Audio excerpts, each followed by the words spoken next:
Long before I ever put on the gray uniform and clipped the badge to my belt, I'd already lived 1,000 nights in places just like Target. Empty parking lots, flickering fluorescent lights, echoing hallways. It had become my rhythm after the divorce. Some men fill the silence with TV, some drown it in whiskey. Me, I chose the graveyard shift. It was steady pay, no bosses breathing down my neck, and most nights all I had to worry about was a kid trying to sneak beer or a vagrant curled up in the restroom. But if I'm honest, that wasn't the whole truth. The truth was I didn't know what to do with myself outside of work.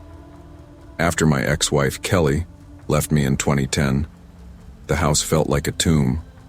Our daughter, Amber, was still young back then, and Kelly didn't trust me to handle her overnights. She said I was always choosing the store over the family. Maybe she was right. I worked security at a strip mall back then at a hotel, then at a grocery chain. Each time it was the same, me watching over shelves and doors while my own life went unguarded. By the time Target hired me in late 2013, I was 42 years old and running on autopilot.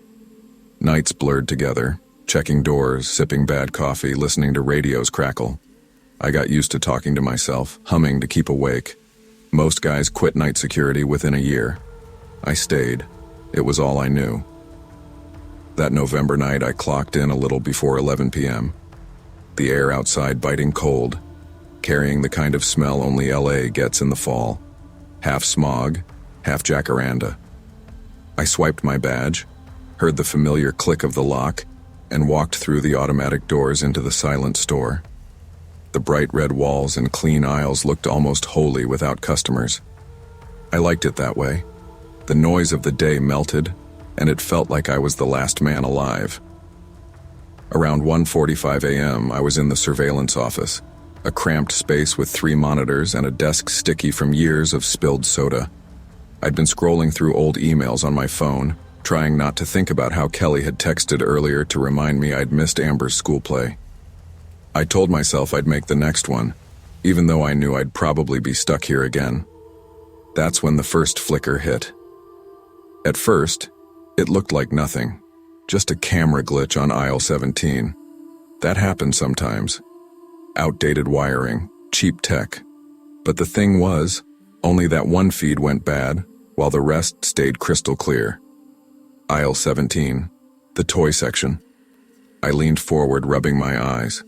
The screen stuttered, static crawling across the image, and for a second I could have sworn a shadow stretched long across the floor. Too long, too tall, as if it belonged to someone who shouldn't fit there. My stomach turned. I grabbed the walkie. "Control, do you copy? We've got movement in 17. Only static answered. Then, under it, a whisper, soft, warped, and just clear enough to raise every hair on my arms. "Dad, don't look behind you." My heart stopped. That voice, it sounded like Amber. I twisted around in my chair. The hallway behind me was empty, just buzzing lights and beige paint. My pulse hammered in my ears. I told myself I was tired, that I was hearing things. But the whisper lingered in my mind like smoke. The footsteps started a minute later, slow, heavy, out in the hall. I stood up so fast the chair toppled behind me. "Hello?" My voice cracked. No answer. Just the sound of steps fading and then stopping, like whoever or whatever was out there was waiting for me to follow. And for reasons I can't explain, I did. I walked the empty corridors, my flashlight beam shaking more than I wanted to admit. The store felt off, colder than usual, air heavier. My boots squeaked against the polished tile. Every sound echoed too long, like the building was stretching itself around me. When I reached aisle 17, I froze. The toys were lined perfectly on the shelves except the ones at the very bottom. Every box, every doll, every truck had been pulled forward exactly the same distance, like careful little hands had been playing with them. I swallowed hard. "This is stupid," I muttered. "Kids break in sometimes. Probably a prank." But deep down, I knew better. The laughter started soft, a child's giggle, bouncing faintly off the shelves. It sounded so much like Amber when she was 6 that my knees nearly buckled. "Who's there?" My shout cracked through the silence. The giggle stopped. I turned to hit the emergency alarm, slapped the red panel. Nothing, just static screeching through the intercom like a busted radio. Panic clawed at my chest. I ran, but the hallways didn't feel right anymore. They stretched longer, turns looping back on themselves. My breaths grew ragged. Every corner I turned, I expected to see someone standing there. When I finally stumbled back into the surveillance office, I slammed the door shut and pressed my back against it. My hands shook as I fumbled with the monitors. They weren't empty anymore. Figures darted between aisles too fast to focus on, their shapes blurring at the edges, shadows with no bodies, and every time I blinked, there were more of them, multiplying, rushing closer to the cameras. I ducked under the desk, clutching my badge like a crucifix.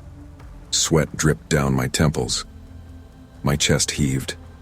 I whispered to myself over and over, "You're fine, Mike. Just tired, just tired." But when I peeked up again, one of the monitors showed the surveillance office itself, and in the corner of the grainy image, crouched just behind me, was a figure.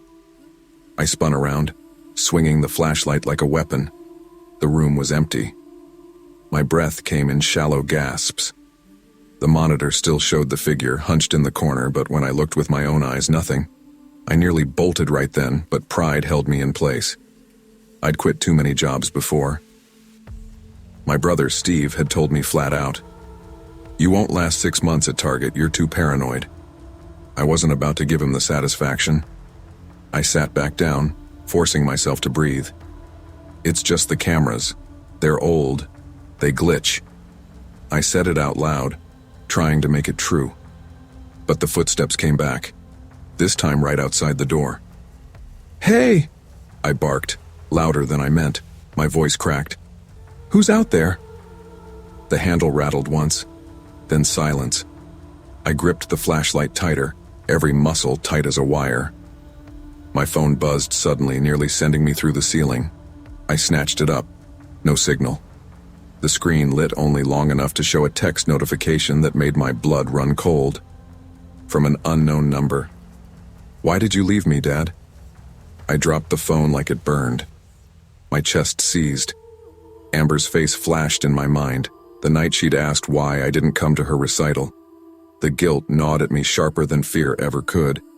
I yelled just to drown it out. "Enough, I'm done with this." I stormed out of the office, stomping down the hallways, daring whatever was in there to show itself. The aisles twisted and shifted around me, but anger kept me moving. "You hear me? I'm not scared of you." But I was. God help me. I was. By 3:30 a.m., I was back in aisle 17, my legs trembling, sweat soaking my uniform. The toys were back in place, every shelf neat as though nothing had happened. But I knew better. I crouched on the floor, clutching the flashlight, shaking like a leaf in a storm. I thought about Kelly, about Amber, about how many times I'd chosen work over them. I thought about the empty house I'd crawl back to in the morning. For the first time in years, I felt truly hollow. The shadows flickered at the end of the aisle. Dozens of them, figures tall and narrow, slipping in and out of the shelves. Whispers filled the air, overlapping, too many voices to catch except one that cut clear. "Stay with us." I shut my eyes, pressed my palms to my ears. No, I can't. I can't. When I opened them again, the aisle was empty, dead quiet. The clock on my watch ticked steady, 3:59 a.m. At dawn, the building seemed to exhale. The lights steadied, the air warmed, the aisles returned to normal. It was as if nothing had happened. I left my badge and flashlight on the counter. I wasn't coming back. Not for Target, not for anyone. That evening, my sister called. "You quit again? What's the excuse this time, Mike?" I clenched my jaw. I couldn't tell her. Who would believe me? Instead, I said, it wasn't worth it. And for once, I meant more than just the job.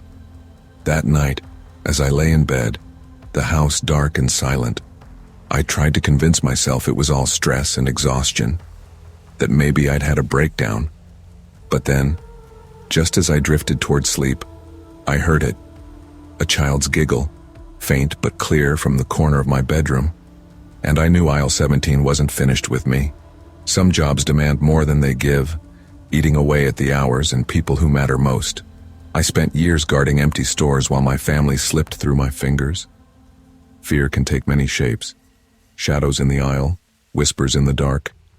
But the greatest fear is realizing you traded real life for a hollow one. No paycheck is worth the cost of being absent from the people who need you most. I never thought much about trust until the night I lost it.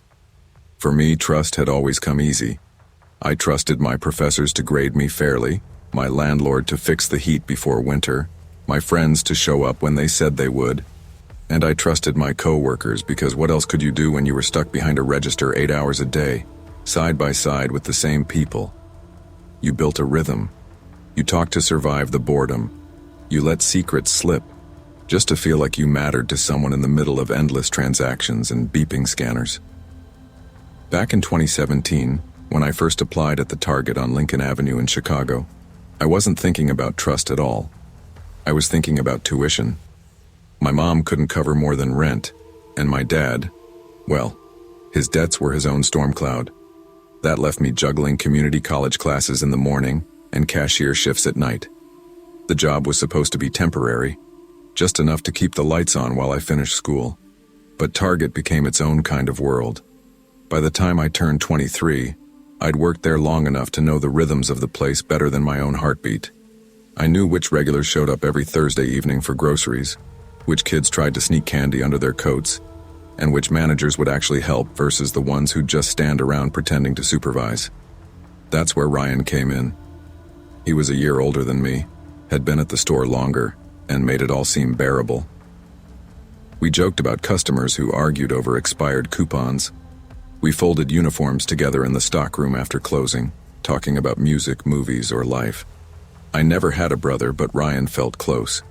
He listened when I complained about my dad's gambling problems, when I worried about paying for textbooks, when I admitted I was scared of becoming stuck in retail forever.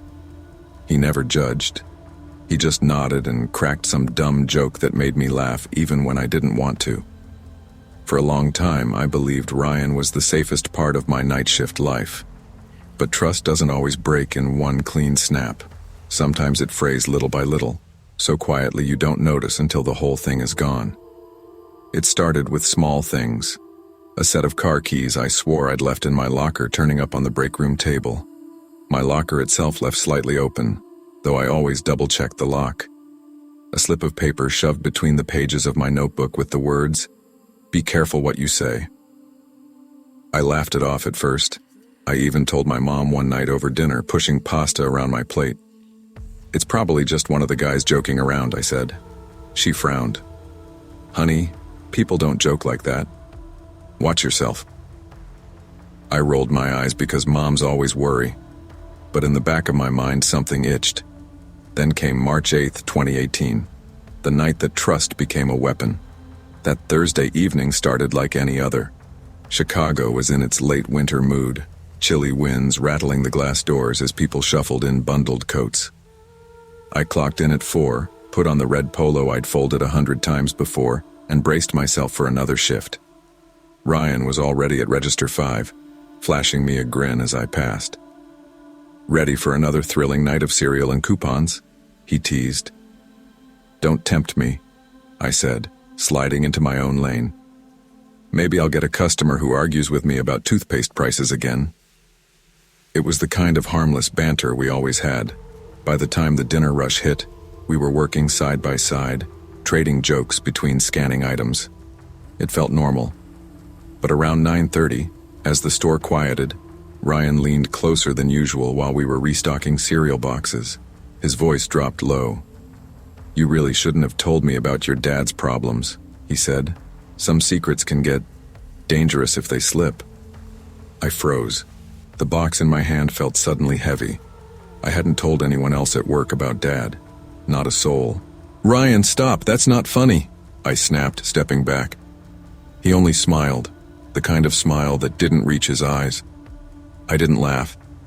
I didn't even breathe. That single moment cracked something wide open inside me.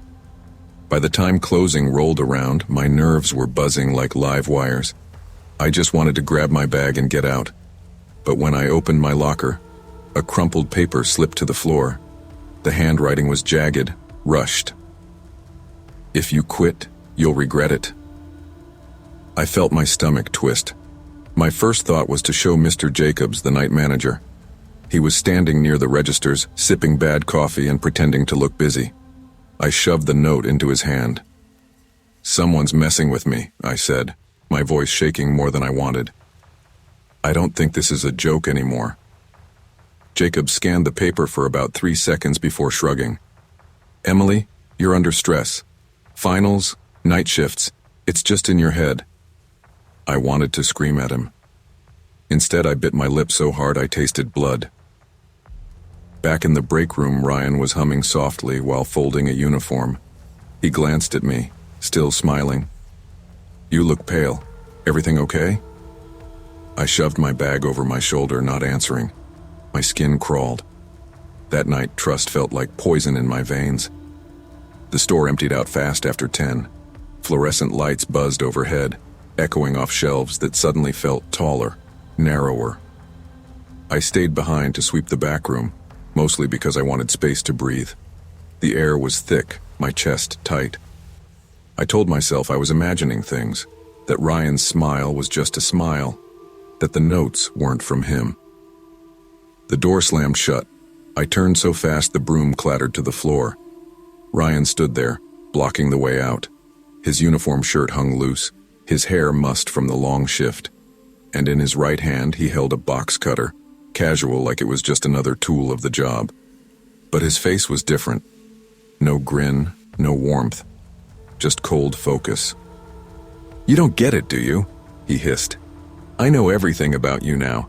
You shouldn't have trusted me." My heart hammered so hard I thought it might burst. "Ryan," I whispered, backing up against the shelves. "This isn't you. We're friends. Put that down, please." He stepped closer. The metal of the box cutter caught the fluorescent glare. Something in me snapped. I grabbed the nearest stack of plastic bins and hurled them. They crashed against his chest, sending him stumbling just enough for me to sprint past. Adrenaline drowned every thought. I shoved through the stockroom door, bolting down the hallway. My lungs burned, legs trembling. But I didn't stop. When I reached the front entrance, I pounded on the glass so hard my fists ached. The night supervisor, halfway through a crossword at customer service, looked up in shock. "Call the police," I screamed. My voice was raw, shaking, desperate. The police came fast, red and blue lights flashing across the parking lot. I stood near the entrance, wrapped in a manager's coat, shivering even though the heater blasted warm air. My voice trembled as I told the officers what happened, about the notes, the box cutter, Ryan's words. They searched the store, top to bottom. He was gone. What they found was his uniform shirt, discarded in the break room like he'd shed it and vanished into the night. For days after, I couldn't sleep. I jumped at every noise, every creak of a floorboard. I stayed at my sister's apartment, curled on her couch with the TV humming in the background, afraid of the silence. HR called me in eventually, promising to handle the situation internally. They spoke in careful corporate phrases: liability, confidentiality, procedure. I sat across from them, staring at their polished shoes, wondering if they even heard me. "Emily," one woman said, "you'll be safe here. We've increased security." Safe. The word felt like a cruel joke, because safe meant trust, and trust was gone. Weeks passed. The store went back to normal, at least on the surface. Customers smiled, registers beeped, managers barked about sales numbers. But I couldn't walk down an aisle without feeling eyes on me. Couldn't fold a uniform without hearing Ryan's voice. "You shouldn't have trusted me." At dinner one night, my sister tried to comfort me. She ladled soup into my bowl and said softly, "Not everyone is like him, Em. You'll learn to trust again." I stared at my untouched plate, My hands wouldn't stop trembling. "No," I whispered. "I won't. Not ever." The words tasted like ash, but they were true. Trust had once been easy. Now it was a locked door I wasn't sure I'd ever open again. And in that Target on Lincoln Avenue, every aisle carried shadows of betrayal that no light could chase away. Trust is fragile. It can take years to build and only seconds to break. When we place it carelessly, it can be twisted into a weapon. But when we guard it wisely, we protect not only ourselves, but also the people we love. Blind trust can cost safety, peace, even life. True strength lies in knowing when to trust and when to walk away. People always assume the night shift is quiet, maybe even peaceful. They imagine the aisles empty, the hum of fluorescent lights, the occasional squeak of a cartwheel. For me, that was the appeal.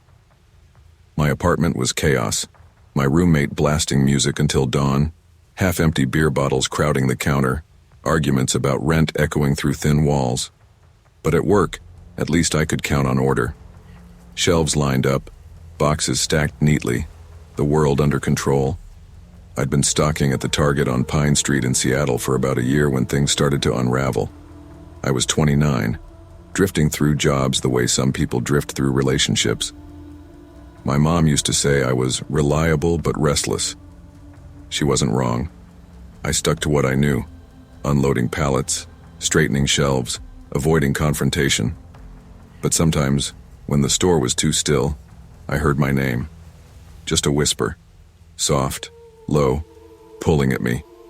The first time, I laughed it off. The second, I told myself it was just the hum of the freezers. The third, I admitted it to my mom on the phone. "Sometimes I hear voices in there," I told her. "Like someone calling my name." "I know it's stupid, Mom." She sighed, the way only mothers can. "David, you need rest. You're exhausted. Don't ignore it, though." I laughed, tried to make it sound like a joke, but unease settled in my chest. December was always busy, toys piled high, parents desperate for gifts, managers on edge. By the time December 19th rolled around, I'd been pulling doubles for weeks.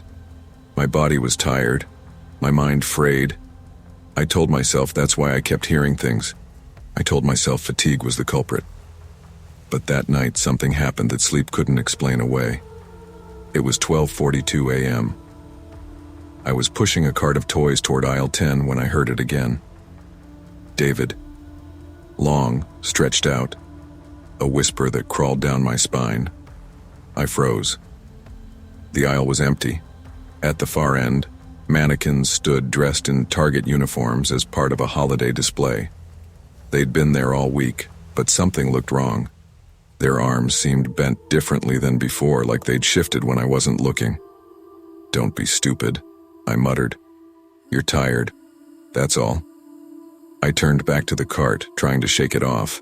That's when the lights flickered. Once, twice. Then the fire alarm shrieked. The sound ripped through me. Red strobes splashed across the shelves, bouncing off toy boxes and shiny packaging. My chest clenched. "Control, this is Mercer," I shouted into my walkie. "What's happening?" Static answered. Then a low growl, inhuman, guttural. I dropped the walkie, heart pounding, and sprinted for the front doors. They were locked. They weren't supposed to be locked. Emergency exits were protocol. But when I yanked at the handles, nothing budged. Overhead, the intercom boomed. "Attention guests, please evacuate immediately." My skin crawled. There were no guests. The store had been empty for hours. And then I saw him. At the far end of the aisle stood a figure in dark clothing, motionless. No features I could make out, no movement except the tilt of his head. "Who are you?" I yelled, my voice cracking.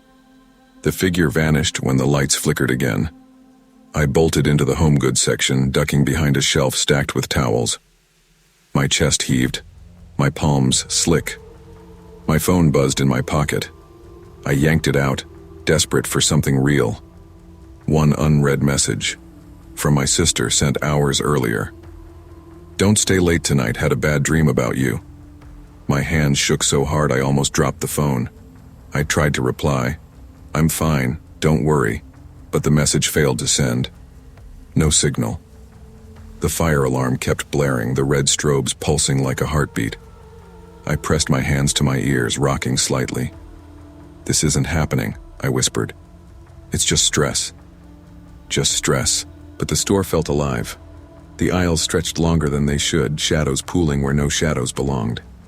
Every creak of a shelf made me flinch. I crawled out from behind the towels, crouched low, and moved toward the stockroom.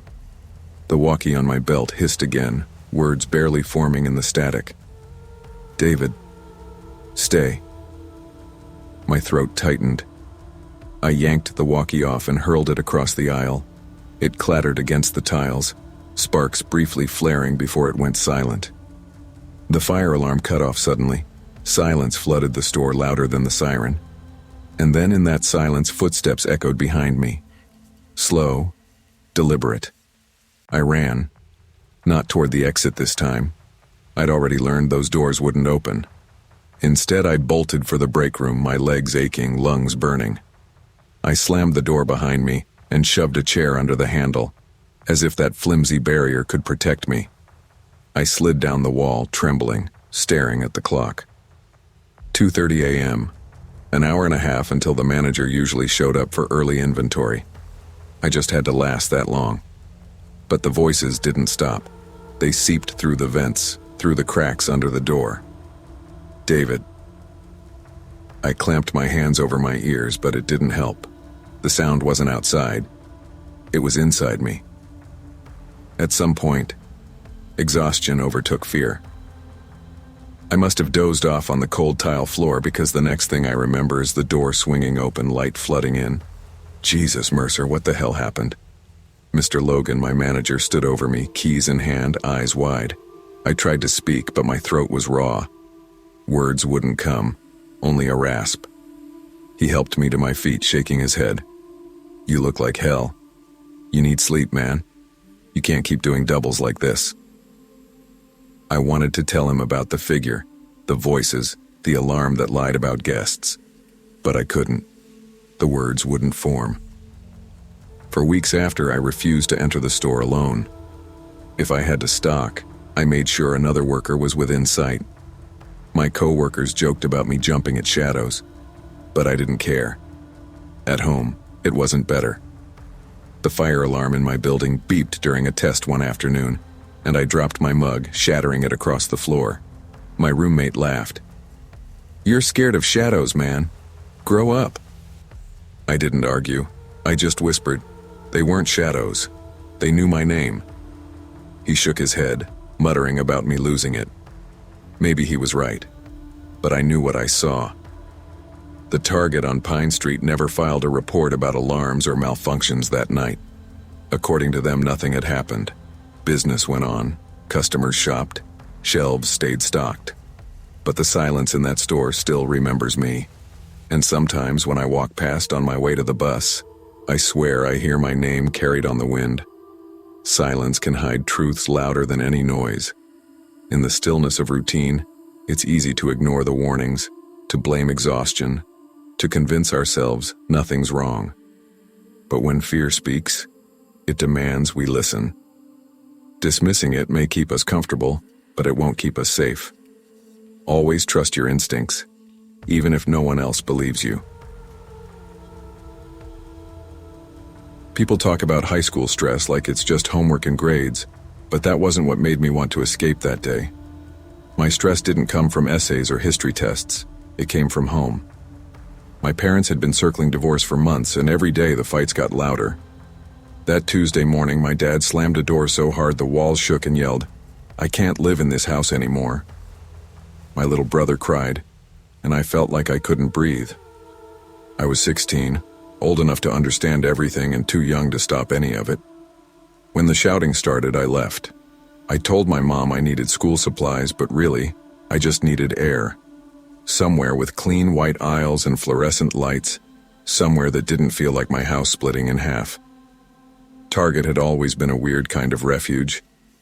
The order of it, the shelves stacked, the smell of popcorn from the snack bar, The background music gave me calm. It wasn't home, but it wasn't chaos either. That afternoon, I walked through the automatic doors of the Target on Lakeshore Boulevard like I was stepping into a sanctuary. The April breeze died as the cold store air wrapped around me. For a while it worked.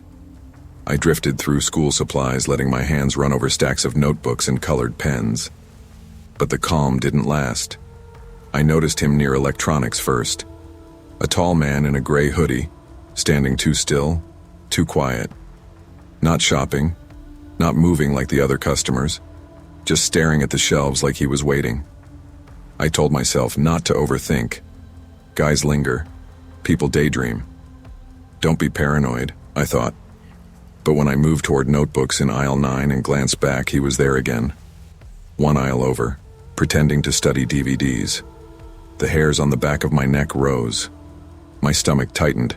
Still, I tried to laugh it off. "It's nothing," I muttered, gripping the notebook tighter. But deep down I knew it wasn't nothing. The more I walked, the more I felt it. The weight of his presence. I ducked into cosmetics, pretending to browse lip gloss I didn't care about. Through the corner of my eye, I saw him again. He had followed me. Each time I turned to look, he angled away like he was suddenly fascinated by nail polish or shampoo. My heart pounded so hard I felt it in my ears. I grabbed a basket and tried to act normal, but every step felt heavier. I thought about leaving, but I didn't want to look like I was panicking. I didn't want him to know I'd noticed. Still, when I passed a red-vested worker named Clara near the registers, I couldn't hold it in anymore. "Excuse me," I whispered. "There's this man. He's following me." Clara frowned, glanced around casually. "Don't worry, sweetie. We've got cameras. If he's still here, security will see him." Relief rushed through me for a second. Security meant safety. But when the guard checked the live feed, the man was gone. Just gone. "See?" Clara said gently. "He must have left." I nodded, forcing a smile, but dread gnawed at my stomach, because I knew he hadn't left. I picked up my basket and walked toward checkout. Then I saw him, standing near the greeting cards, blocking the main aisle. Hoodie pulled low, hands in pockets. He wasn't pretending anymore. He was just waiting. My throat went dry. My legs moved before my mind did. I dropped the basket, notebooks scattering, and ran. The sound of my sneakers on tile echoed across the store. Customers turned their heads as I bolted toward the sliding doors. Behind me, footsteps pounded faster, harder. I didn't dare look back. The doors whooshed open, and I burst into the parking lot, gulping air. The late afternoon sun burned against my skin, too bright after the fluorescent glow inside. Two bystanders near the carts turned at the sight of me, wide-eyed. "He's following me," I gasped. "Call someone." Their faces shifted from confusion to alarm as the man in the gray hoodie appeared at the doors. He froze when he saw people watching. Minutes later, police sirens pierced the air. Relief nearly buckled my knees. Officers questioned me, then approached him. He stood calmly near the carts, hood still up. "I was just browsing," he told them. His voice was steady, almost casual. The girl's imagining things. The officers exchanged looks. With no proof, no stolen items, no weapon, they couldn't hold him. They gave him a warning and let him walk away. I felt invisible, like my fear didn't matter because it couldn't be measured on paper. That night, I sat at the kitchen table, still trembling. My mom touched my hand. "Honey, he can't hurt you now. You're safe at home." But I shook my head. My voice cracked as I whispered, "No, Mom. He saw me. He knows my face. What if he comes back?" Weeks passed, but the fear didn't. I stopped going anywhere alone. If my friends asked to hang out, I made excuses unless someone could pick me up. I avoided stores altogether. Even walking through my school's hallways, if a tall figure passed too close, my body stiffened. I never saw him again, but his shadow followed me everywhere. One afternoon, my best friend Lauren tried to convince me to go to the mall with her. "You can't hide forever, Sam," she said. You don't get it, I snapped. You didn't see his face under that hood. He wanted me to know he was watching. Lauren's smile faded. Then come with me. I won't let you be alone. It was kind of her, but it didn't change how I felt. The moment I stepped into a store, my eyes darted to every corner, every aisle. The calm I once found in those places was gone. The hardest part was the way adults treated it. Teachers, neighbors, even some of the officers spoke like it was just a misunderstanding, like maybe I'd exaggerated. But I knew what I felt. My body had screamed danger, and no one could take that away. Years later, the memory is still sharp. I'm older now, living on my own, and I shop only in broad daylight. I always park near the entrance. I keep my phone clutched in my hand. Sometimes people tease me for being paranoid, but paranoia keeps me breathing. I think about that afternoon often. The way his footsteps echoed, the way the police let him go. And I wonder if he ever thinks about me. If he remembers the girl who ran screaming from the Target parking lot. The Target on Lakeshore Boulevard still welcomes families every afternoon, bright and ordinary. But to me, those aisles aren't safe. They never will be. Because once fear finds you, it follows. Evil doesn't always hide in shadows. Sometimes it stands in plain sight, wearing ordinary clothes, blending into everyday places. The lesson isn't to live in fear, but to listen to it when it rises. Our instincts often see danger before our minds do.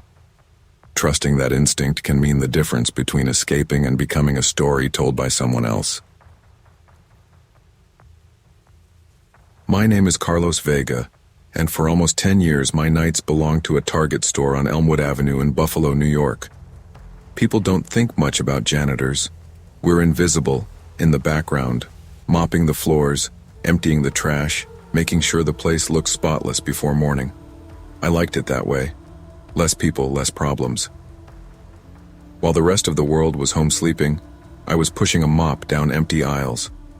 But for 3 months before that night in January 2012, something was wrong.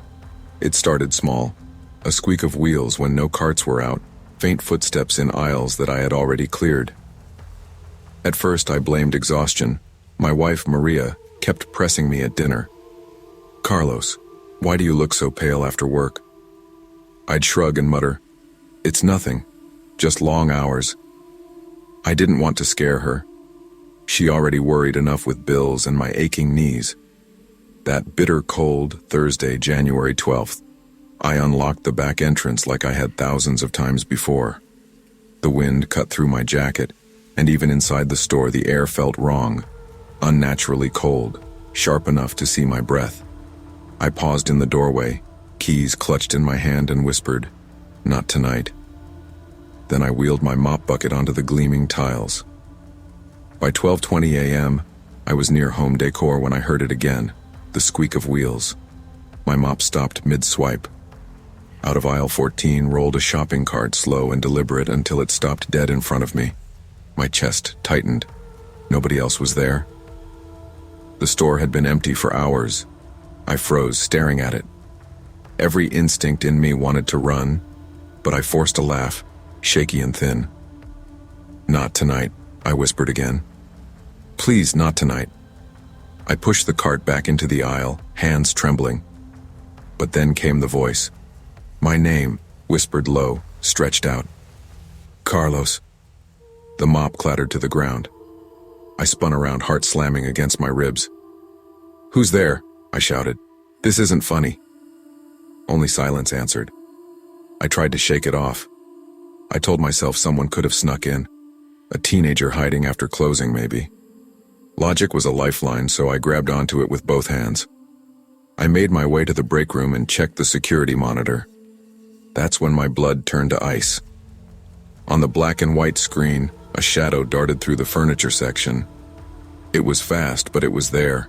Something darker than the aisles, cutting across the light. I ran, mop bucket forgotten, my sneakers squeaking on the polished floor. I rushed into furniture, ready to confront whoever it was, but all I found were mannequins dressed in winter coats.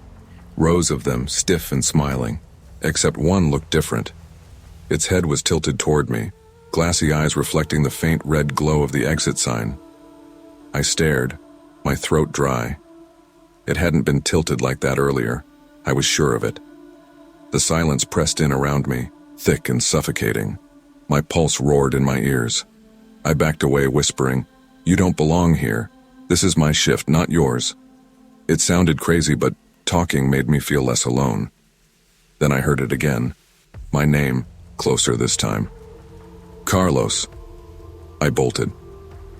At 1:15 a.m., my body gave out.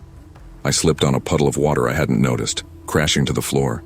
My hips screamed in pain. As I lay there, I heard it. Laughter. Not booming, not human. Light, cruel, echoing through the cavernous space. It wasn't coming from one place. It bounced from the walls, from the ceiling, from inside my head. "No," I gasped, pushing myself up. My knees shook, but I forced them to move. I abandoned the mop, abandoned the cart, and sprinted toward the staff office. Inside, I grabbed my phone. 5 bars of signal glowed on the screen. Relief swept through me, until I dialed Maria's number and it failed to connect. Again and again, the call dropped before it rang. I slammed the phone down and leaned against the wall, chest heaving. The laughter had stopped, but I felt watched. Every shadow in the break room stretched longer than it should have, bending toward me. Time dragged. I sat in the chair, gripping my rosary in my pocket, whispering prayers through dry lips. "Protect me, Lord. Don't let them take me." I don't remember when my eyes closed, only that when they opened, pale light leaked through the blinds. When my supervisor arrived at dawn, she found me slumped in the break room chair. My mop and bucket sat abandoned in the middle of the floor, water pooled around them. "What the hell happened, Carlos?" she asked, eyes wide. I shoved my keys into her hand, my voice raw. "I'm done. I won't clean this place alone again." She thought I was overreacting, maybe drunk or sick, but I wasn't either. I was broken. At home, Maria demanded answers. "What happened to you, Carlos? Why are you shaking?" I could barely look at her. My throat felt like it had gravel in it. "They know my name in there," I whispered. "Something's waiting for me." She tried to laugh, but it died on her lips when she saw my eyes. Hollow eyes. Eyes that had stared into something no man should. I never went back. I couldn't even drive past the Elmwood Avenue store without my chest tightening. Every time I'd take the long way home, adding 10 minutes to my commute. Safety was worth the time. Years have passed, but that night hasn't left me. I can't mop a floor without remembering the laughter. I can't hear a cart squeak without my hands trembling. My old coworkers still joke about me, the janitor who ran out in the middle of the night. They tell the new staff, "Don't worry, the only ghost in here is Carlos." But when those same workers clean alone, they whisper about the cold. About how sometimes the air feels like winter even in July. About how late at night they hear a voice. Not just any voice. My voice. Whispering my own name. Maybe I left something behind that night. Maybe the store kept it. All I know is that I survived by leaving, and I've never set foot in that Target again. Sometimes the scariest places aren't haunted houses or graveyards. They're the ordinary spaces we trust every day. Fear teaches us to listen. If something feels wrong, it usually is. Don't ignore the warnings. Don't dismiss the chill in your gut. Protect yourself, even if others laugh. Because what follows you in silence may know your name, and not every voice deserves an answer. My name is Marissa Hale, and for most of my adult life I've hated Christmas shopping. When people imagine the holidays, they see twinkling lights, peppermint cocoa, and kids laughing under a decorated tree. I see long lines, traffic, and the way money disappears faster than snow melting in the rain. I used to get away with ordering everything online at the last second, letting boxes pile up at the front door while I told myself, the kids don't care how the presents arrive. But that year, 2019, my older brother gave me a lecture. He called me early one morning, his voice full of that older sibling judgment I've heard my whole life. "Marissa, you can't just order everything online again. Ethan and Clara should feel the Christmas magic, not just tear into Amazon boxes. Get out there, take them shopping, let them see the lights. I rolled my eyes, phone wedged between my shoulder and cheek while I packed Ethan's lunch. Do you want to deal with the tantrums in public? Because Clara doesn't do well in stores, and Ethan never stops asking questions. He chuckled. That's called parenting. Quit hiding behind Prime Delivery. I wanted to hang up, but guilt is a powerful thing. So that afternoon I bundled the kids into the SUV, cranked up the heat, and drove to the Target on 122nd Avenue. Portland was gray and damp, Christmas lights drooping under the drizzle. Ethan, 7 years old and endlessly curious, peppered me with questions about reindeer. Clara, 5, whined that her mittens were itchy. By the time I pulled into the crowded lot, I was already exhausted. Inside, the store buzzed with chaos. Carts bumped, carols played over the intercom, and families argued over wrapping paper. I told myself it would be quick. A board game, art supplies, paper, maybe one toy each. Then home, cocoa, bedtime. But nothing ever goes as planned. At first, everything seemed normal. I grabbed Monopoly, some markers, and rolls of paper. The kids darted between shelves, Clara trying to climb into the cart while Ethan quizzed me about Santa's sleigh capacity. I smiled through clenched teeth, keeping my patience by a thread. Then I noticed him. In the toy aisle, among the chaos, a man stood still. Tall, in a faded navy jacket, hands stuffed in his pockets. He wasn't shopping. He wasn't even pretending. Just standing near the shelves, eyes roaming. I shook it off. People get weird during the holidays. 10 minutes later, I spotted him again in the book section. Same stance, same jacket.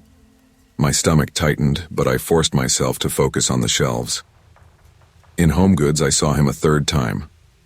Always close enough to notice, never close enough to confront. Ethan tugged at my sleeve, his voice low. Mom, why does that guy keep following us? I forced a smile. He's not, sweetie. Just keep walking. But my palms were already sweating.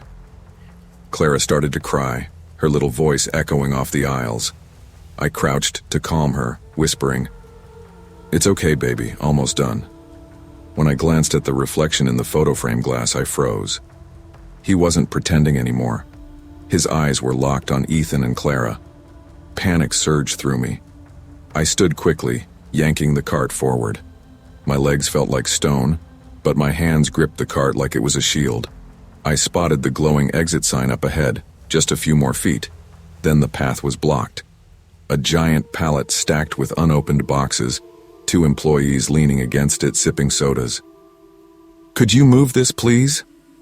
My voice cracked, sharper than I meant. They blinked at me, confused, before slowly pushing the pallet aside. I tried to breathe, but Ethan whispered, He's closer now. He's right there. I didn't dare look back. I shoved the cart faster, pulling both kids by the hands. Every step felt like I was dragging them through water. The automatic doors slid open with their slow, mocking hum. Cold air hit my face like a slap. My hands shook so badly I nearly dropped my keys. The SUV beeped, unlocking, and I hustled the kids inside, buckling Clara with trembling fingers. When I finally turned to look, the man stood just inside the glass doors. He wasn't moving. He wasn't following. Just standing there, smiling faintly. That invisible line between safety and danger, the door frame, was the only thing holding him back. That night I couldn't sleep. Every creak in the townhouse made me jump. I checked the locks 3 times, then pulled Ethan and Clara into my bed just to hear them breathe. When I told my brother the next morning, he tried to calm me. You're overthinking it. Creeps hang around stores all the time during the holidays. He probably wasn't even looking at you. I wanted to believe him, but Ethan's words wouldn't leave me. He's right there. Clara wouldn't stop asking questions either. Why was that man staring? Was he going to take us? Her voice cracked on the last word. I held her tight, lying through my teeth. No, sweetie. You're safe. But inside I wasn't sure. For weeks after, I avoided that target, I drove farther just to buy groceries. When I had to take the kids shopping, I watched every aisle, every stranger. I never let go of their hands. Even when the store felt normal again, the memory stayed. Christmas morning came and went, paper shredded across the living room floor, kids laughing as they played with new toys. On the surface, life was fine, but I knew something had changed. Every shopping trip since then, I've carried that shadow with me. A man in a navy jacket, always a few steps behind. Maybe he was just a creep. Maybe he was something worse. I'll never know because he never crossed the line. But that doesn't matter. What matters is how close he came. When I take Ethan and Clara out now, I grip their hands tighter. I scan every aisle, every corner. Strangers linger too long and I feel my chest tighten. People laugh when I tell them. "You're paranoid," they say. "That's just mom anxiety." Maybe they're right. But when you see a man's eyes lock onto your children, paranoia feels like survival. Because sometimes danger doesn't chase you into the dark. Sometimes it waits under the brightest lights, where nobody expects it. We live in a world where danger doesn't always wear a mask or hide in the shadows. Sometimes it stands in plain sight, smiling faintly, hoping you'll dismiss the warning in your gut. But instinct is a gift, especially when others depend on you. Listen to it. Protect what matters. And never apologize for walking away from something that feels wrong. My name is Damian Lowe, and for most of my life I've been the kind of guy who avoids chaos. I work in IT, I come home, I help my kids with homework, I watch the late news, and then I go to bed. My wife Holly teases me for being predictable. She'll say, "Damian, if someone asked me to write your schedule, I could do it by the minute." She's right. I've always believed routine meant safety. But on October 14th, 2016, my routine cracked. That Friday had been long. We'd had a server crash at work, and I spent most of the afternoon trying to fix it while my phone buzzed with messages from Holly. She'd been telling me for days to pick up new headphones because the kids kept losing hers. I'd promised, then forgotten, and she'd finally had enough. Her last message read, "Please just grab them tonight. I need them for work tomorrow. Don't come home without them." I sighed when I saw it, rubbing my temples. The thought of dealing with traffic and crowds after 9 hours of troubleshooting made me want to collapse. But I loved her, and the truth was, it was a small thing to ask. So I drove to the Target near Kenwood Mall. I told myself it would be quick, in, out, and back to my couch within 20 minutes. The store was buzzing when I walked in. Friday evening, paychecks cashed, people stocking up for the weekend. Kids ran ahead of carts, couples argued in front of shelves, cashiers called for backup lanes. The noise was ordinary, comforting even. I grabbed a red basket and headed straight to electronics, weaving past the Halloween aisle full of plastic skeletons and oversized candy bags. I didn't know then how quickly ordinary could collapse into terror. I was scanning headphone boxes, debating whether to spend the extra $20 for a better pair, when the atmosphere changed. At first it was subtle, like a hush passing through the store. Then came the shouting. I peeked around the corner and froze. 2 men in ski masks stormed the registers. One had a pistol in his hand, waving it wildly. The other shoved handfuls of cash into a duffel bag, drawers slamming open and shut. At first my brain tried to make sense of it. Some stunt, maybe a prank.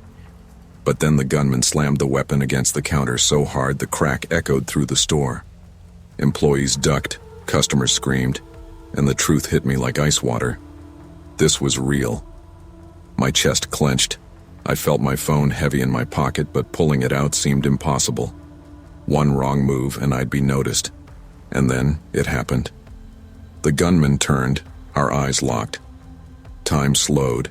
His gaze was sharp, feral. For a moment I felt pinned in place like prey caught in the open. Then his voice cut through the chaos. "You!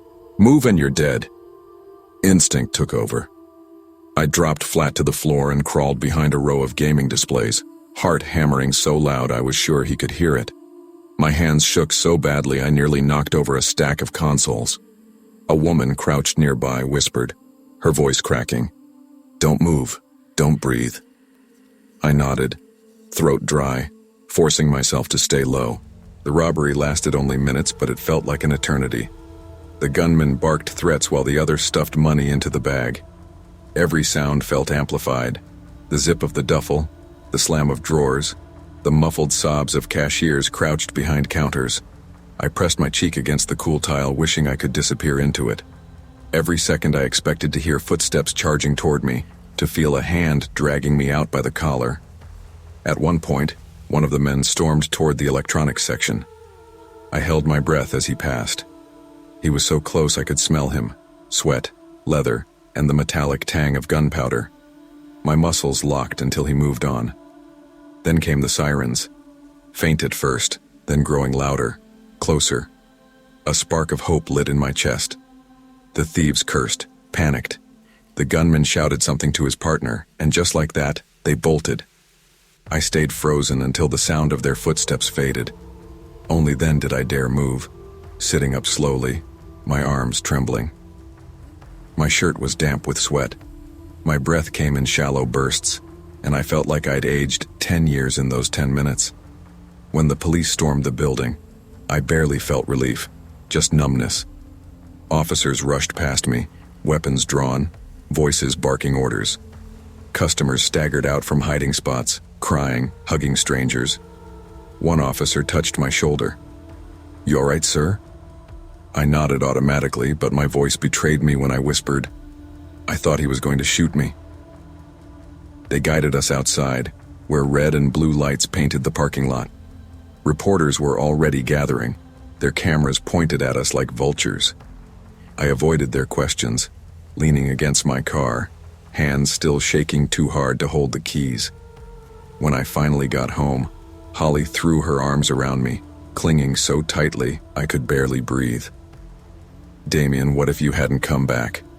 What if—" Her voice cracked before she could finish.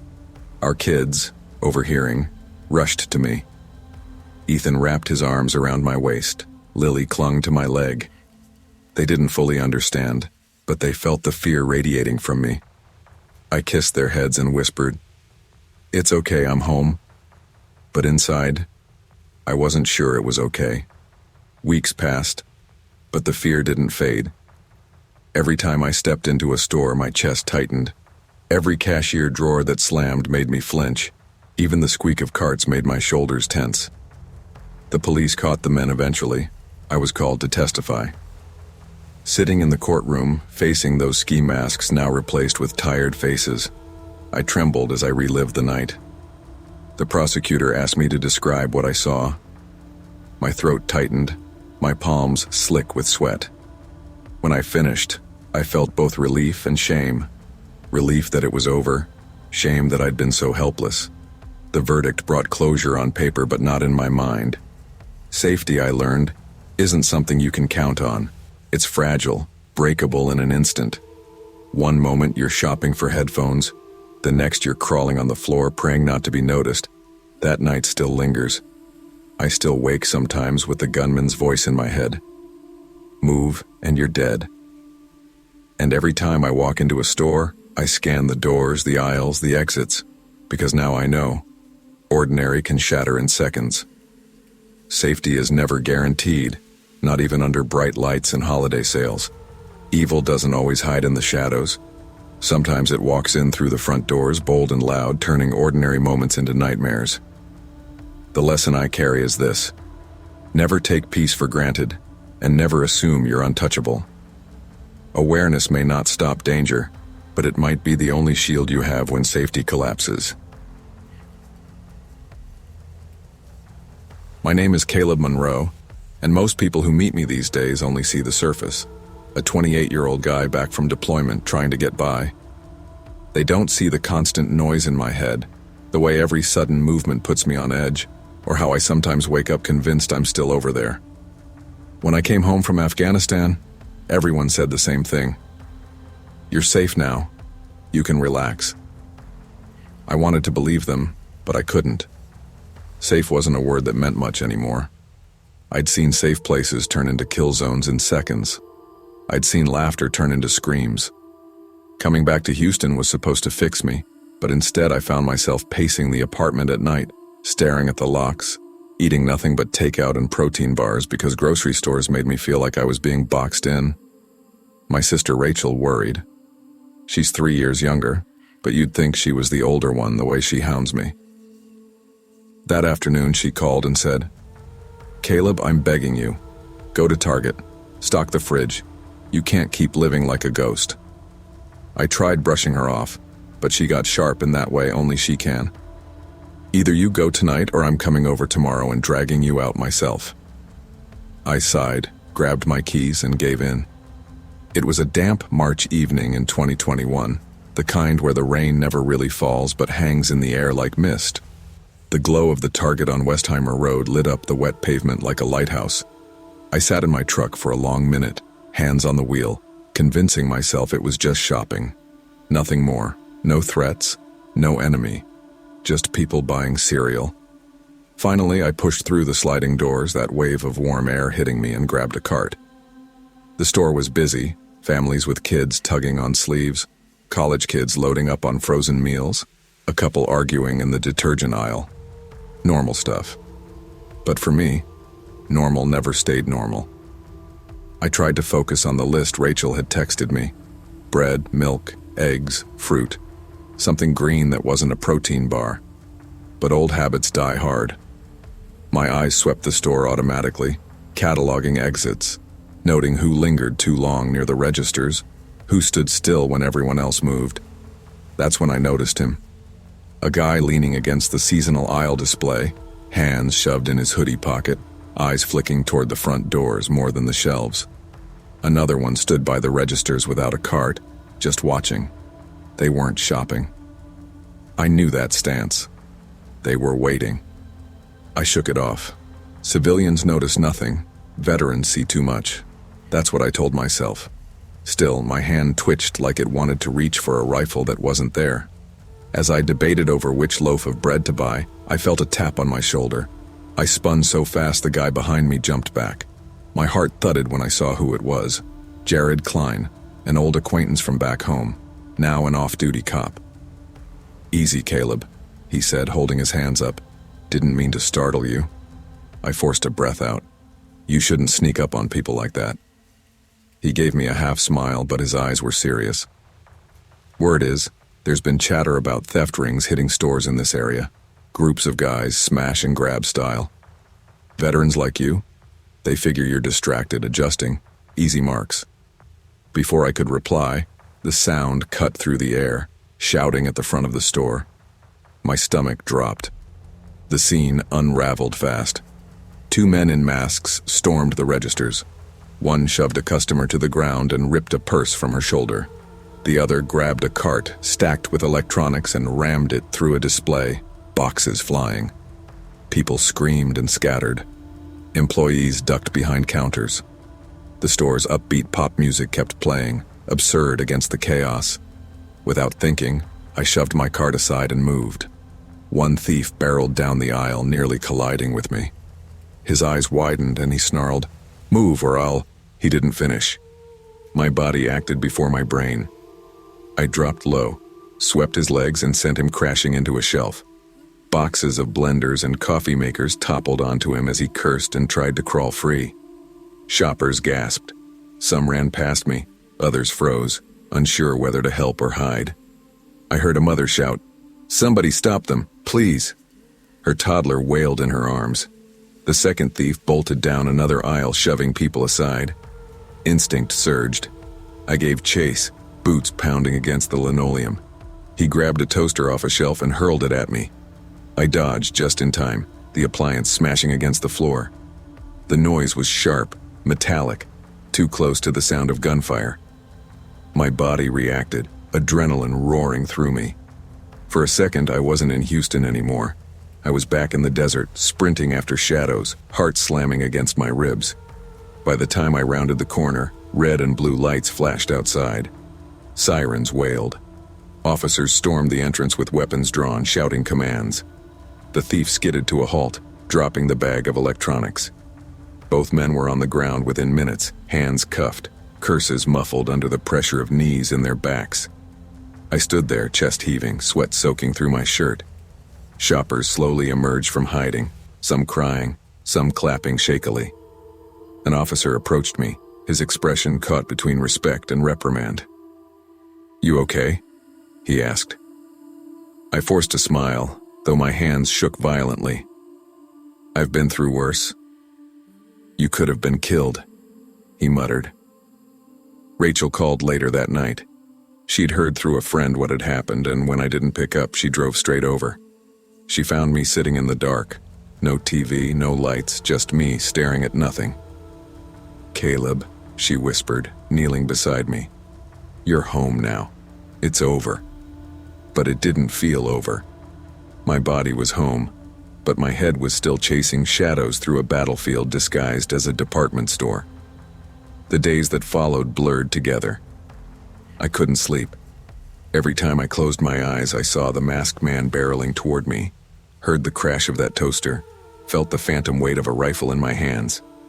Rachel tried to help. She stocked my fridge herself, made me sit with her for dinner, forced me to talk. I wanted to tell her it was just a store robbery, nothing compared to the things I'd seen overseas. But the truth was, it rattled me because it proved what I feared most. The war might have ended for me on paper, but danger still walked in civilian shoes. Target was supposed to be safe, ordinary. Yet under those harsh white lights, between shelves of cereal and cleaning supplies, I'd been reminded that violence doesn't only live in deserts or mountains. It waits in places you least expect, and it strikes when you're just trying to live a normal life. I survived that night, but survival isn't the same as peace. And peace, I've learned, is harder to hold on to than any weapon I ever carried. Some battles follow you home. Danger doesn't always hide in faraway war zones. It can appear in the middle of ordinary life, when you're pushing a cart down a grocery aisle. The lesson I carry is this: you can't always control where or when chaos arrives, but you can choose how you face it. And sometimes, the hardest fight is not against the world outside, but against the fear that refuses to let you rest. When I think back on that night, the first thing I remember isn't the shadow or the doors or even the panic that made my chest feel like it was collapsing in on itself. What I remember is the quiet. Not peaceful quiet, like when you're out fishing with your dad and all you can hear is the ripple of water against the boat. No, this was heavy quiet. The kind that made the hair on the back of my neck prickle. The kind that seemed to press down on your ears until you swore you could hear your own heartbeat louder than anything else. I had been working nights at the Target in Flagstaff for about 2 months at that point. It wasn't what I wanted for myself. Hell, it wasn't even what I thought I'd be doing a year earlier. I was supposed to be finishing school. I was supposed to be working towards something. At least that's what my dad liked to remind me every time we spoke. "College isn't optional, Julian," he'd bark. "You think you're gonna skate by on minimum wage forever? Hold down a job at least, or don't bother coming home." That was why I ended up here. Not because I wanted to, but because it was either stocking shelves in the middle of the night or dealing with my dad's disappointment face to face. And the truth? I wasn't ready for that. Not yet. Most nights at Target followed the same rhythm. We clocked in at 10, grabbed box cutters from the supply room, and split off to whatever sections needed filling. I usually got assigned to housewares or dry groceries. I'd slice open cardboard, scan the barcodes, set items on the shelves. Then I'd break down the boxes and stack them onto pallets. It was mindless work, and most of the time that was fine with me. The overnight crew was small, just me, Tom, and an older lady named Rhonda, who mostly stayed near the back with the clothing shipments. Tom was in his 40s, a dad of 3 who was always talking about how he was saving up for his daughter's braces. Nice guy, kept to himself. He liked blasting country music in the back room, which I could sometimes hear faintly through the walls. That night, November 3rd, the air outside was sharp with cold. You could smell pine if the wind shifted just right. Inside, the store felt emptier than usual. The fluorescent lights flickered overhead, buzzing in and out like lazy fireflies. I had just finished stacking rows of detergent when I noticed it. A shadow stretched across the polished linoleum, long and thin, cutting across the end of the aisle. My first thought was Tom. "Tom, you still in the back?" I called, trying to keep my voice casual. "Yeah," he shouted back faintly, loading pallets, which meant I was alone out there. I stepped toward the end of the aisle, my sneakers squeaking against the floor. Nothing, just neat rows of cleaning supplies and the low hum of the refrigerators from across the store. No movement, no footsteps. Still, my chest tightened like I'd sprinted a mile. I shook my head. "You're tired, man. Just seeing things," I muttered. But that quiet, that heavy, pressing quiet, didn't lift. I tried to keep working. Sliced open another box, set rows of fabric softener onto the shelf, taped up the cardboard. But every few seconds I caught myself glancing toward the end of the aisle, waiting to see the shadow again. That's when the intercom crackled to life. Normally it was used during the day for announcements. "Clean up in aisle 12, or guest service needed at the front." At night it stayed silent. But now it hissed with static, sharp and sudden, making me flinch so hard I nearly dropped my box cutter. I stared up at the ceiling speaker. The sound wasn't just static, it had rhythm. It almost sounded like breathing, labored low, like someone was right there above me, exhaling into the system. Then, just as suddenly as it began, it cut off. My phone buzzed in my pocket, making me jump again. I pulled it out, grateful for something normal to focus on. But the screen was black. Dead. That didn't make sense. I had charged it fully before coming in. "Don't be stupid," I whispered. "It's just the power acting up." I shoved the phone back into my pocket and started toward the front of the store. If I could just see Tom, maybe even Rhonda, maybe my nerves would settle. But halfway there I froze. The shadow was back. Longer this time. It stretched across the floor from one aisle to the next, impossibly elongated, as though whoever, or whatever it belonged to, was too tall to be standing inside the building. My throat went dry. I clutched the box cutter like a weapon, the tiny blade feeling pathetically small in my sweaty palm. "Who's there?" My voice cracked. It echoed uselessly through the empty store. The only response was the faint squeak of a cartwheel in the distance. That was enough for me. My fight instinct collapsed under the weight of my fear, and I bolted for the front. The sliding doors didn't open. I hit them hard with my shoulder, expecting the sensors to trigger. Nothing.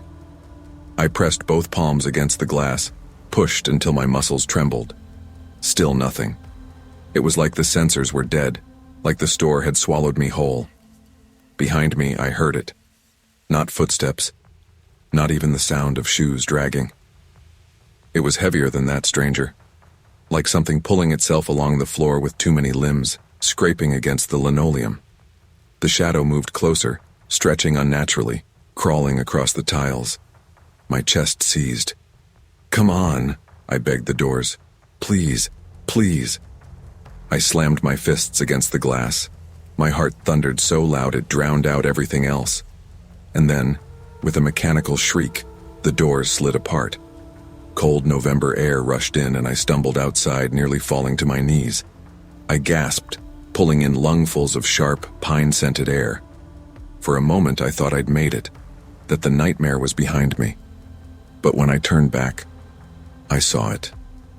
The shadow stood just inside the glass, pressed against it like a stain testing the barrier between us.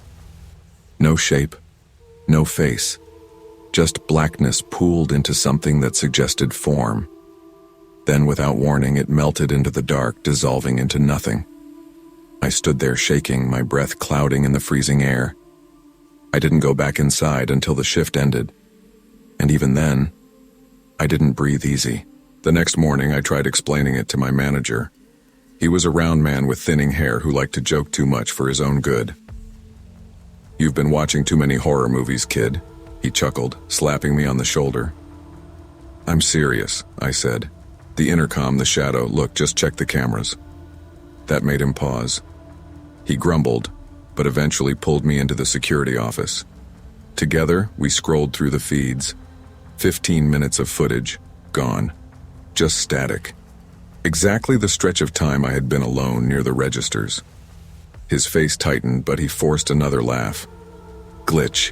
Happens all the time. I wanted to argue, to scream that it wasn't just a glitch, that something had been there with me. But I could see in his eyes that even if he believed me, he didn't want to.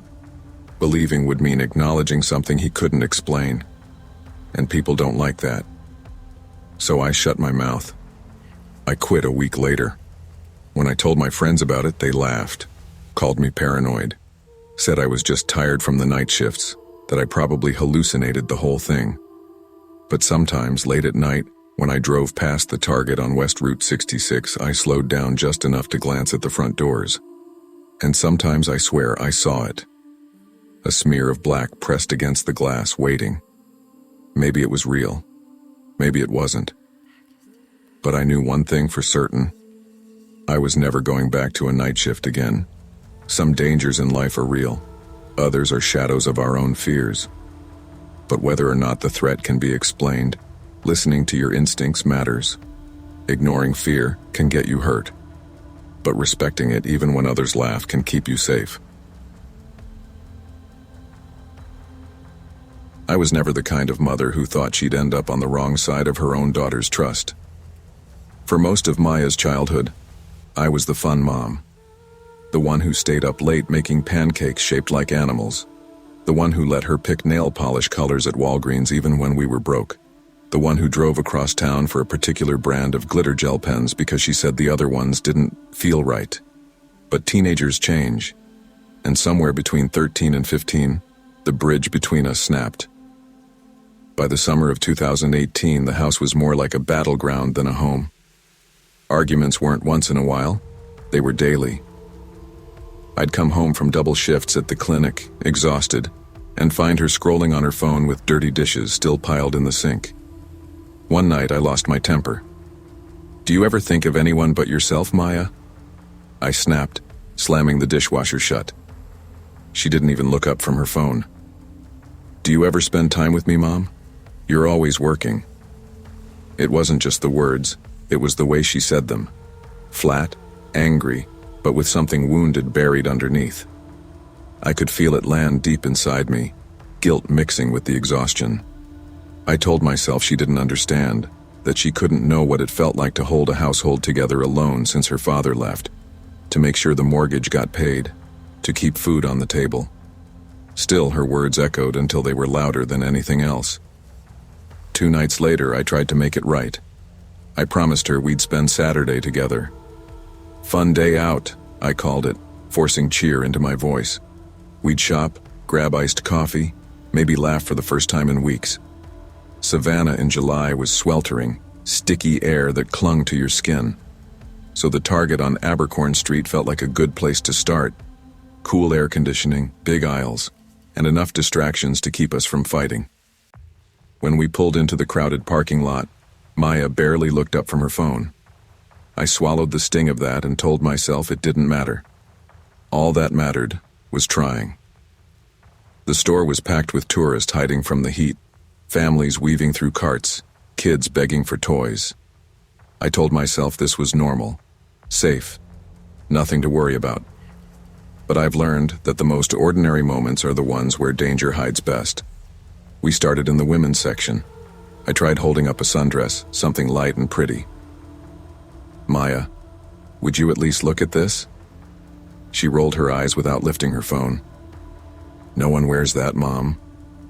I could feel the tension crawling back, the old fight just waiting to break out again.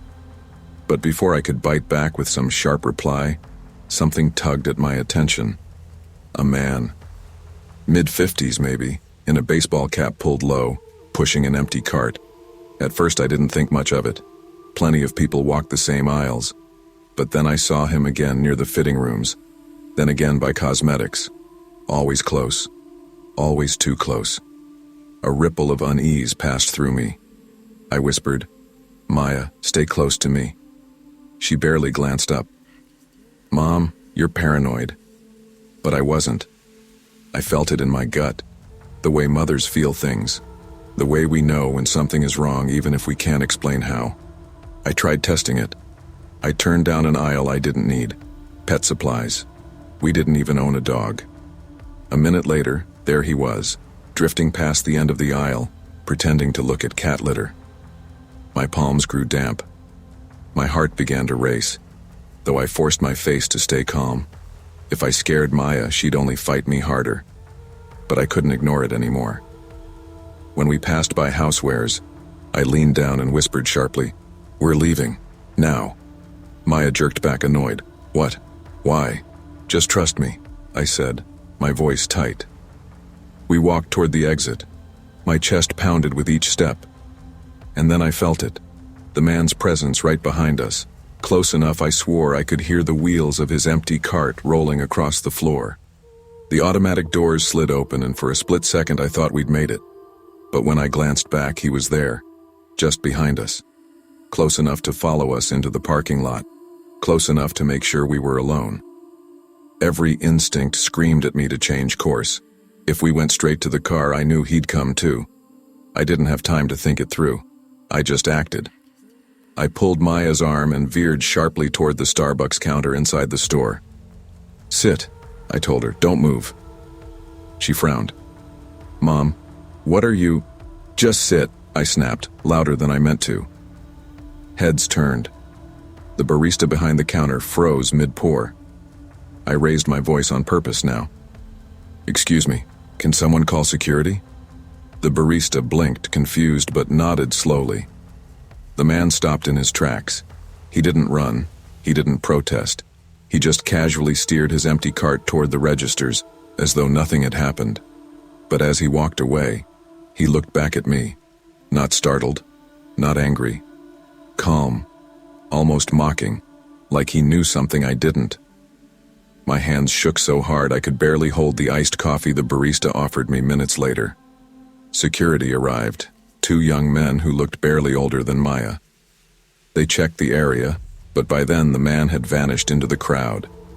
One of them shrugged. "Ma'am, it's a busy weekend. People get nervous when stores are packed. He probably wasn't doing anything." I nodded because I didn't have the strength to argue. But I knew. Deep down, I knew. That night, I locked every window. I double-checked every door. Maya, usually the one glued to her phone, stayed strangely quiet as we drove home. She finally whispered, "Mom, he really was following us, wasn't he?" I swallowed hard and forced a smile. "I don't know, baby. Maybe." But I did know. I could still see the way he looked at her, the way he looked at me when he realized I'd caught on. Maya went to bed early. I stayed awake, sitting on the couch with the TV off, staring at the faint glow of the driveway through the blinds. Twice I thought I saw the outline of a baseball cap in the shadows. When I stepped outside to check, there was nothing. The next morning, I sat at the kitchen table with a cup of coffee gone cold. My hands trembled each time a car passed the house. I thought about what the security guard said, about paranoia and nerves. Maybe he was right. Maybe I was just tired, overworked, oversensitive. But then I remembered how the man moved through those aisles, how he appeared each time I turned a corner, how he vanished the moment attention landed on him. That wasn't nerves. That was intention. Days passed, but the unease stayed. Every time I drove down Abercorn Street, my eyes flicked to the Target parking lot. Every time I walked Maya to school, I scanned the street for a baseball cap. Maya stopped arguing with me after that. Maybe she realized I wasn't being paranoid. Maybe she finally saw the world through my eyes, how fragile safety really is. But I hated that it took fear to bring us back together. A week later, I found myself standing by the window again at night, staring into the driveway. Nothing moved, but my gut whispered the same truth it had in that store. Some people don't follow to rob or to steal. Some people follow because they're waiting for when no one's watching. I didn't tell Maya that. I just held her a little closer the next time she left the house and prayed she'd never see that calm, mocking look again. We spend our lives teaching our children to be polite, to give people the benefit of the doubt, to not judge too quickly. But sometimes safety means trusting instincts over courtesy. The night it all began, I told myself it was just another late stop, just another lie I'd smooth over when I got home. I've lived my life that way, cutting corners, telling small lies to avoid bigger confrontations. It wasn't something I planned. It just happened like a bad habit that turned into a routine. Leah hated it. She called me out every chance she got. "Ollie, you always have an excuse. You're either late or you forget or you think it won't matter." She was right, and I knew it. Still, I kept doing it. That Wednesday, February 12th, I'd left work with every intention of driving straight home. Leah had texted me at 6:45 sharp. "Don't be late again, Ollie. I'm tired of eating alone." I read it, sighed, slipped the phone back into my pocket and told myself a quick stop wouldn't make a difference. My nephew's birthday was coming up and I hadn't bought him a gift. What was 10 minutes? I should have gone home. God, I should have gone home. By the time I pulled into the Target lot on Rainier Avenue, the rain was coming down sideways. Sheets of water lashed against my windshield, the wipers barely keeping up. I jogged inside with my jacket pulled over my head, shaking off the storm the second I hit the fluorescent light of the entrance. The store felt hollow. That was the first thing I noticed. Usually there's a low buzz, music from the speakers, people talking, carts squeaking on tile. But that night, the place felt emptied out. Only a handful of employees shuffled in the distance. I pushed a cart anyway, trying to shake off the weirdness. I told myself I'd grab a toy, maybe some wrapping paper, and get back home before Leah had finished setting the table. I repeated it like a mantra. "Just 10 minutes, Ollie. You'll make it back before she even knows." I wish that's how it had gone. The toy aisle was deserted, shelves half-stocked like the storm had scared off the delivery trucks. I walked slowly, scanning for something a 9-year-old boy might like, when I noticed a splash of red on the floor. It was a jacket, a kid's jacket crumpled in the middle of the aisle like someone had dropped it seconds before. The fabric was wet, rain still dripping off the sleeves. "Hello?" I called out, though my voice came out softer than I meant. Nobody answered. I picked up the jacket, half expecting a frantic parent to round the corner. But no one came. The aisle stretched out in both directions, silent, empty. I draped it over my cart and tried to shake the unease prickling the back of my neck. That's when I noticed the silence. The music, gone. Not just turned down, but cut out completely. The hum of the overhead lights buzzed faintly, but the background noise of a store was gone, like someone had sucked the air out of the place. I reached for my phone, but the screen showed no service. Not low bars, not a weak signal, nothing. Dead. Weird, I muttered. As I turned toward Home Goods, I froze. A child's voice drifted down the aisle, thin, high-pitched. "Mommy?" The hair on my arms stood straight up. The sound wasn't right. It wasn't a clear voice, more like a recording played through a broken speaker. Still, my chest tightened. "Hello?" I called again, forcing my voice louder. "Anybody here?" No answer, just the steady drip of rain against the glass windows. Then footsteps, slow, deliberate. They echoed against the linoleum, getting closer. I spun around, heart hammering. The aisle was empty. The footsteps stopped. That's when I realized I was holding my breath. I pushed the cart faster now, trying to find the registers. The layout of the store felt strange, stretched somehow. Aisles looked longer than I remembered. The overhead lights flickered, shadows creeping at the edges. Then I saw it again, the red jacket. Only this time it wasn't in my cart. It was at the far end of the cleaning aisle, standing upright, sleeves arranged like arms stretched out toward me. I dropped the cart. "This isn't funny." My voice cracked, echoing uselessly. The intercom above me crackled to life, static hissing through the speakers. I froze. A voice slid through, distorted, low. "Don't leave him behind." My stomach dropped. Those words, they weren't random. They weren't some prank. They were mine. 15 years earlier, I'd screamed them into the snow. I'd been 23, driving with my little brother Eli during a storm up in the Cascades. We'd lost control, spun out, crashed into a ditch. I crawled out of that car with blood on my face and glass in my arms. Eli didn't. I screamed at the paramedics as they pulled me back. Don't leave him behind. They did. He never woke up. Hearing those words now in that empty store ripped me open all over again. My legs moved before my brain caught up. I bolted toward the exit, skidding on the wet floor, lungs burning.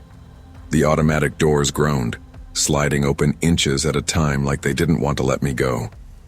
Rain slammed against my face as I stumbled outside, half blind from the storm. Behind me, the store lights flickered, dimming and brightening like a heartbeat. I fumbled for my keys, fingers slipping on the wet metal. When I finally jammed them into the lock, I risked a glance back. The sliding doors were wide open. The store was empty, but the red jacket was there, neatly draped across the threshold. I stood frozen in the rain, watching the fabric flutter in the storm. My chest tightened until I thought my ribs would snap. I forced myself into the car, slammed the door shut, and locked it twice. My breath fogged the windows as I sat shaking, headlights glaring at the slick pavement. When I finally pulled away, the jacket was still there, a red slash against the gray storm. That night, Leah asked me why I looked pale, why my hands trembled when I set my fork down. I lied. Long day. But later, as I walked past the living room, I froze. Wet footprints stretched across the carpet. Small, bare, leading from the front door toward the stairs. I followed them, hard in my throat, but they vanished halfway up, like someone had stopped mid-step. Leah asked if I'd tracked in water. I nodded, too scared to speak, but I knew. I hadn't. For weeks after, the whisper stayed with me. In the car, in the shower, sometimes even in my dreams I'd hear it. Don't leave him behind. Every time I drove down Rainier Avenue, I felt it again. The pull of that store. The weight of that unfinished night in the snowstorm 15 years ago. I stopped going to Target. I stopped telling Leah the truth. I started drinking more. Anything to quiet the memory. But it didn't work. The voice always found me. One night I stood at the window watching the rain streak the glass. My reflection stared back, pale and worn. For a moment I swore I saw another figure behind me. Smaller, shoulders slouched, a face I hadn't seen since I was 23. Eli, I whispered. The room stayed silent, but I knew he was there, and I knew he wasn't leaving. Not until I faced what I'd tried to bury. Running from guilt doesn't erase it. Ignoring the past doesn't silence it. The things we leave unresolved, the promises broken, the people lost, find ways to follow us no matter how far we run. Healing comes only when we face them, not when we hide. When I look back on that September evening, I wish I could say I was calm, collected, the kind of mother who always has a plan. But that wouldn't be the truth. The truth is, I was exhausted. Marriage unraveling, work draining me dry. 2 kids who seemed to fight more than they breathed. I thought I was holding it together, but really, I was just patching holes in a ship already sinking. Derek and I had been in a rough patch for months. Money was tight, tighter than I let the kids see. He was working late hours, claiming he needed the overtime, but I suspected he also wanted to avoid me. Every argument circled back to the same themes. He said I was too controlling. I said he was never there. Neither of us really listened. That night I had begged him to meet us at Target after work. Just one evening where I didn't have to wrangle the kids alone. His text came through just as I was pulling into the parking lot. Running late. Just start without me. I gripped the steering wheel until my knuckles turned white, then shoved the phone back in my bag. I told myself not to cry, not with the kids in the back seat. Inside the store, the cool air hit us like a wall, the smell of popcorn from the cafe drifting over. Jonah was already sulking, Sophie humming some nonsense tune at the top of her lungs. The cart rattled as I pushed them toward groceries. "Stop kicking me," Jonah hissed. "Mom, he's being mean." Sophie whined, her voice sharp enough to cut through my skull. "Both of you, enough," I muttered. "Just let me finish." But peace was never in the cards that night. Not for me. I first noticed her in the cleaning supplies aisle. A woman in her late 40s maybe, wearing oversized sunglasses despite being indoors, and a pale scarf knotted around her neck. At first glance, nothing remarkable. Chicago is full of characters.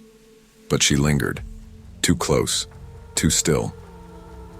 I turned the corner and there she was again in clothing, her hand brushing hangers as if pretending to browse. I chalked it up to coincidence. Stores are big, but people often end up on similar paths. It wasn't until I hit the snacks aisle that my skin began to prickle. There she was again. Same scarf, same sunglasses, same head tilted ever so slightly in my direction. She never had a cart, never carried items, just floated aisle to aisle like a shadow. "Weird," I muttered under my breath.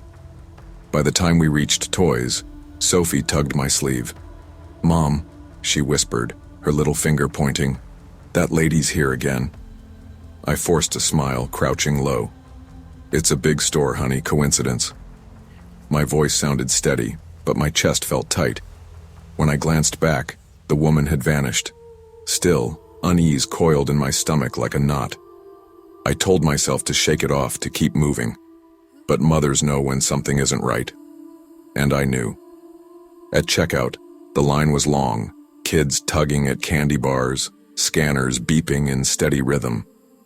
For a brief moment, I thought maybe I'd imagined it all, stress and fatigue making me paranoid. Then I glanced up. The convex security mirror above the register reflected the whole row of lanes. And there she was, 3 registers away. No items in her hands, just standing, and staring directly at us through those sunglasses. My throat went dry. I leaned down to Jonah, whispering so only he could hear. "Grab Sophie's hand, don't let go, we're going straight to the car." He nodded, eyes wide. He must have felt it too, the wrongness. As we pushed through the sliding doors, the muggy night air hit us like a wall. I could hear footsteps behind us. Slow, deliberate. "Mom?" Jonah's voice trembled. "Just keep walking," I said, forcing my legs to move faster, scanning the lot for our car. Then my heart sank. My keys weren't in my bag. I tore through it, panic rising. How could I be so careless? The footsteps grew closer. She wasn't rushing. That was the worst part. Whoever she wasn't frantic or clumsy. She walked with the kind of confidence that made my skin crawl, as if she knew exactly how this would end. "Mom, hurry," Sophie whispered, clutching Jonah's hand so tightly her knuckles were white. I spun, ready to scream for help, but just then headlights swept across the lot. Derek's car pulled up, horn blaring once. He rolled down the window, confusion written all over his face. "Nat, what's going on?" Relief flooded me so fast I nearly collapsed. I shoved the kids toward him. "Get in, now!" Jonah scrambled into the back seat, dragging Sophie with him. I slammed the door shut and yelled, "Drive, just drive." Derek blinked, glancing from me to the empty lot. "What? Please." My voice cracked. He didn't argue after that. The tires screeched as we pulled away, my chest heaving, hands shaking. When I finally dared to look back, she was gone. The lot stretched out empty under the flickering streetlights, as if she'd melted into the shadows. Only faint footprints marked the damp pavement where she had stood. That night, Derek tried to laugh it off. Maybe she was just strange. Chicago's full of weird people. I wanted to believe him. God, I wanted to. But deep down, I knew this wasn't random. It wasn't just a strange woman in sunglasses. It was the way she moved, silent, deliberate. The way she kept appearing where we were, no matter how many turns we made. For weeks afterward, I couldn't shake the paranoia. Every time I took the kids to Target, or anywhere really, my eyes darted to mirrors, to corners, to faces that lingered too long. Sometimes when I tucked Sophie in at night, she'd whisper, "Mom, is that lady coming back?" I never had the courage to answer. Derek told me I was overreacting, that I let stress get the better of me. But sometimes, late at night, I'd stand at the window staring at the quiet street outside, half convinced I'd see sunglasses glinting under a street lamp. I never did. But I've learned that absence doesn't always mean safety. We tell ourselves that danger announces itself loudly, that evil looks obvious. But sometimes it's quiet, ordinary, dressed in scarves and sunglasses. Trusting your instincts, especially when it comes to your children, is not paranoia. It's survival. Better to act and be wrong than to stay silent and regret it forever. Most people assume working overnight security at a Target is the definition of boring. And to be fair, for the first year I worked there, it mostly was. I walked the aisles, checked doors, watched cameras. The scariest thing I dealt with was the occasional raccoon in the dumpster. After a few years of breaking up bar fights, dodging knives, and bouncing drunk guys twice my size, Target was like semi-retirement. My girlfriend Lila always teased me about it. "Easiest paycheck you've ever earned, right?" She'd laugh. And I'd grin, throw my feet up on the couch, and tell her, "Baby, it's literally walking in circles until sunrise. They should be paying me for staying awake." But on May 19th, 2021, something shifted. It was just past 11, an hour after closing. The stalkers had left early because corporate decided to cut hours. That left me as the only warm body inside the building. I didn't mind. Quiet meant less hassle. I poured myself a coffee in the break room, then wandered back to the monitors. The feeds flickered, static breaking across the screen. Aisle 14 went black. I frowned, tapped the side of the monitor. Nothing. "Loose wire," I muttered, grabbing my flashlight. Target is a strange place when it's empty. During the day it's chaos, kids screaming, carts squeaking, registers chiming. But at night the silence hangs heavy, like the whole place is holding its breath. Even the freezers seemed muffled, their usual hum swallowed by the quiet. As I passed the toy section, my radio crackled. At first I thought it was interference, then I heard it. Breathing. Ragged. Too close to the mic. "Dispatch, you copy?" I said, pressing the button. No answer, just that steady breathing. Then came the whisper. I couldn't make out the words, but it was low, curling through the static like smoke. The hairs on my neck stood up. I wasn't supposed to be hearing anyone. There was no dispatch. There was no one else. That was the first time I felt something was really wrong. I followed the sound, sweeping my flashlight along the aisles. Every beam stretched into shadows that seemed thicker than they should have been. That's when I saw it. A red Target uniform jacket crumpled in the middle of the floor, as if someone had just shrugged it off. The fabric was damp, maybe from the rain tracked in earlier, but when I crouched and touched it, it wasn't just damp. It was warm. My mouth went dry. "Hello?" I called, my voice bouncing off the shelves. "Store's closed. If you're still in here, I need you to come out." No reply. Then my flashlight flickered. The beam danced and bent like the batteries were dying, though I'd replaced them the night before. And at the far end of the aisle, I saw it. A figure. Tall, shoulders hunched forward, head tilted down so I couldn't see its face. "Hey!" I shouted, voice sharp to mask the tremor. "Store's closed! Who are you?" The figure didn't move. I raised my flashlight higher, but the light seemed to bend around it like the shadows refused to give it up. My heart pounded in my ears. My hand slid toward the baton at my hip. "Last warning," I barked. And then it vanished. Not turned a corner, not ran away. Vanished. One blink it was there, the next. Nothing but the empty aisle stretching ahead. I stood frozen, gripping the baton so tight my knuckles burned. My breath came short and shallow, like I'd been sprinting. I forced myself back toward the security room. I needed the cameras. Proof. When I pulled up the feed from aisle 14, I felt my stomach twist. The footage showed me, flashlight raised, yelling into the aisle. But there was no one there. Just me. I didn't tell anyone at first. Who would believe me?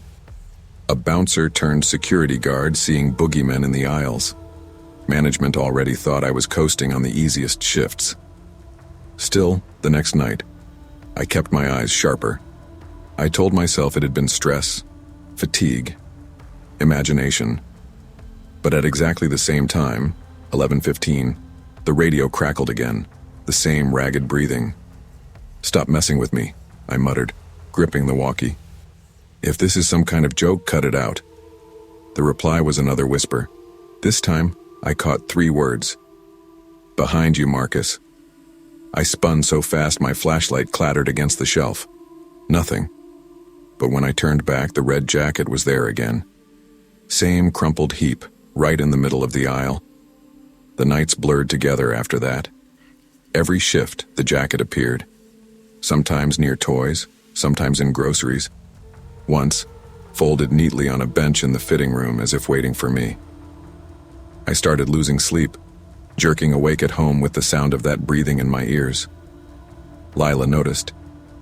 "You look like hell," she said one morning, her hand brushing my cheek. "Are you eating? Sleeping?" "I'm fine," I lied. "Just long nights." But I wasn't fine. I was unraveling. By the 3rd week, I stopped pretending it was random. The figure wanted me to see it, wanted me to react. That night, the monitors flickered again. I leaned in close, trying to catch the static. And then I froze. The feed showed me, hunched in the chair. And over my shoulder, just behind me, stood the figure. I whipped around so fast my chair toppled. The room was empty. My own ragged breath filled the silence. I stared at the door, half expecting it to swing open. The radio crackled once more. "Closer," the voice whispered. That was it. I grabbed my keys, marched straight to the manager's office, and wrote a report. Everything I'd seen, everything I'd heard. I needed it on paper. The next morning, I handed it to my boss. She read it, eyebrows raised. Then she smirked. "Long shifts get in your head. Try more coffee, less imagination." I wanted to argue, but what good would it do? She'd already made up her mind. But deep down, I knew. It wasn't coffee or imagination. It was something else. Something that had chosen me. I stayed. Maybe I should have quit. Lila begged me to. "Marcus, this isn't worth it. You're not sleeping. You're not eating. You're jumpy all the time. Just walk away." But I didn't. Some part of me wanted answers. And that's when the game changed. The figure didn't linger in aisles anymore. It started drifting closer to the security room. Every night, a little nearer to the door. One night I watched the monitor and saw it standing just outside, its shadow stretching across the tile. My hand hovered over the lock, but I couldn't move. Then the screen flickered.